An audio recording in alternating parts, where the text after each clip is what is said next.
After yesterday's post about the possibility of Leafs, who might decide to keep Alex Kerfoot, I think it will make sense to review a far more likely situation that Alex Kerfoot will be traded.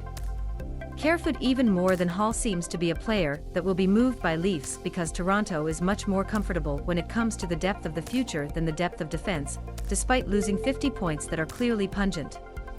While the returns for the Kerfoot will eventually be unsatisfactory, he is still a 50-point player who can line up in the middle, penalty, play the second power play unit, and will only cost $775,000 from his pocket.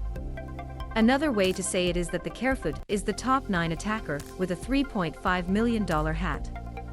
Both statements are true, it's just that you say it in the first way when you think that Leafs must owe at least one round of the second round for him, and you say it in the second way when you are exhausted because of this story and only want help for hats.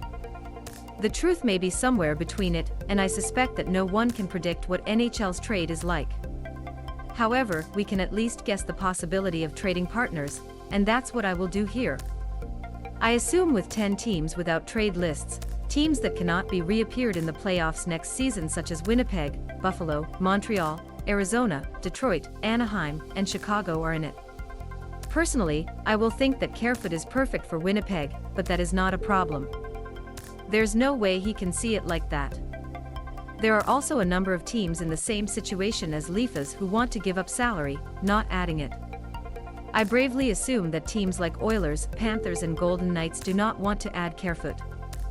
The following is the possibility. Continue reading below. 1. Carolina Hurricanes.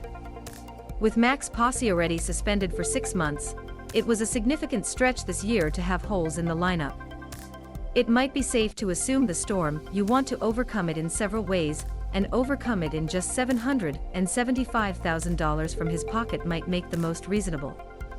Even with Pacioretty on LTIR, the stick is not really injured for replacement, and it can be the biggest factor why we don't see this. Instead, Canes can try to rely on some hat rooms that lead to trade routes to increase flexibility at the end of the year. The complexity for all of this is a Leaf Marks, Jake Gardiner, is expected to come out of LTIR.